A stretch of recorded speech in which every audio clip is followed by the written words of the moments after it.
నాటి కాంగ్రెస్ ప్రభుత్వం చేపట్టిన జలయజ్ఞంలో 52,000 కోట్ల రూపాయల అవినీతి జరిగిందంటూ కాగ్ రిపోర్ట్ ఇచ్చిందని BRS working president KTR fire అయ్యారు.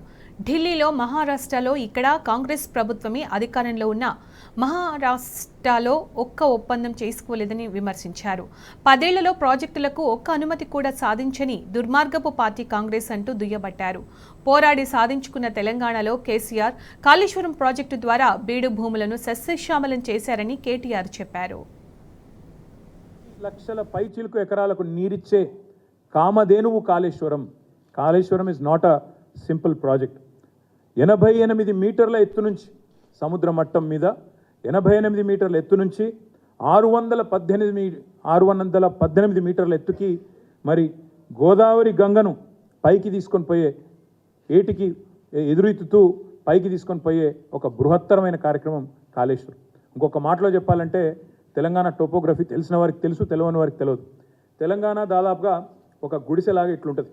మధ్యలో హయ్యర్ ప్లాటో ఉంటే రెండు వైపులా, ఒకవైపు కృష్ణ మరొక వైపు గోదావరి. కృష్ణ 100, 110, 120 మీటర్ల స్థాయిలో కృష్ణ ప్రవహిస్తుంటే అబవ్ సీ లెవెల్. ఇంకోవైపు గోదావరి 80-90 మీటర్ల లెవెల్లో గోదావరి ప్రవహిస్తుంది. దిగువన పారుతున్న గోదావరిని ఎగువకు ఎదురెక్కించడానికి రప్పించడానికి చేసిన భగీరథ ప్రయత్నమే కాళేశ్వరం. తెలంగాణ రాష్ట్రానికి కామధేనువు, తెలంగాణ రైతాంగానికి కామధేనువు కాళేశ్వరం. తెలంగాణను కరువు నుంచి కూడా గట్టెక్కించే కామధేనువు కాళేశ్వరం. తాగునీటికి సాగునీటికి దేనికి ఇబ్బంది లేకుండా చేసే అద్భుతమైన కామధేనువు కాళేశ్వరం.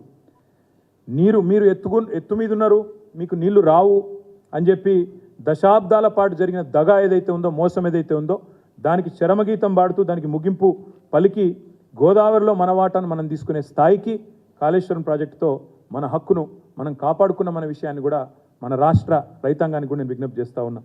ఆనాడు ప్రాణహిత చేవల్ల అనే ఓ ప్రాజెక్టు తెలంగాణ ఉద్యమ దెబ్బకు జడిసి జలయజ్ఞంలో ఆదరబాదరగా పెట్టినారు. ప్రాణహిత నుంచి తుమ్మిడిహెట్టి నుంచి నీళ్లు తీసుకొస్తాం, హైదరాబాద్ పక్కనే ఉండే చేవెళ్లకు నీళ్లు తెస్తామని చెప్పి నమ్మబలికి ఆనాడు ఆదరబాదరగా ప్రాజెక్ట్ డిజైన్ చేశారు. చేస్తే 100 కిలోమీటర్ల ఎక్కడ చేవెళ్ళ, ఎక్కడ తుమ్మిడిహెట్టి, ఎక్కడ కాగజ్ నగర్, అక్కడి నుంచి ఇక్కడికి నీళ్లు తీసుకొచ్చే ప్రాజెక్టులో ఆనాడు మరి స్టోరేజ్ కాన్సెప్టే లేదు. కానీ ఎప్పుడైతే కాళేశ్వరాన్ని ప్రతిపాదించడం జరిగిందో కేసీఆర్ గారు, ఆ కాళేశ్వరం ప్రాజెక్టు సమగ్ర స్వరూపమే మారి మేడిగడ్డ, అన్నారము, సుందిళ్ళ దగ్గర 3 బరాజులు, 141 టీఎంసీల సామర్థ్యం ఉన్న స్టోరేజ్ రిజర్వాయర్లు, వాటిని నీటిని లిఫ్ట్ చేయడానికి 88 మీటర్ల నుంచి 618 మీటర్లకు ప్రపంచంలోనే అతిపెద్దదైన లిఫ్ట్ ఇరిగేషన్ ప్రాజెక్టు కట్టాలి అంటే బాహుబలి మోటార్లు కూడా పెట్టి 139 మెగావాట్ల సామర్థ్యం ఉండే మోటార్లను కూడా పెట్టి ఒక జలధార, జీవధార తెలంగాణకు కాళేశ్వరాన్ని ఆనాడు కేసీఆర్ గారు కరువు అనేది మళ్ళీ తిరిగి మన వైపు చూడకుండా ఒక వరప్రధానిలాగా నిర్మించడం జరిగింది. చాలా ఆలోచనతో తెలివిగా ఇంజనీర్లు అందరూ కూర్చొని అహోరాత్రులు శ్రమించి డిజైన్ చేసిన ప్రాజెక్టు, ప్లాన్ చేసిన ప్రాజెక్టు కాళేశ్వరం. ఇది మల్టీ స్టేజ్ లిఫ్ట్ ఇరిగేషన్ అని మీకు తెలుసు. ప్రతిసారి మేడిగడ్డ నుంచే ఎత్తిపోయాల్సిన అవసరం కూడా లేదు. ప్రతిసారి మేడిగడ్డ నుంచే నీళ్లు ఎత్తి ఆల్ ద వే కొండపోచమ్మ సాగర్కి తీసుకురావాల్సిన అవసరం లేదు. ఒకవేళ కడెం ప్రాజెక్ట్ నుంచి కనుక ఓవర్ఫ్లో వచ్చి ఎల్లంపల్లికి వస్తే అక్కడి నుంచే నీళ్లు తీసుకోవచ్చు. లేదా శ్రీరామ్ సాగర్ ప్రాజెక్ట్ నుంచి డైరెక్ట్గా ఒకవేళ వరద వస్తే ఫ్లడ్ ఫ్లో ద్వారా మిడ్ మానేర్ నుంచి లిఫ్ట్ చేయొచ్చు.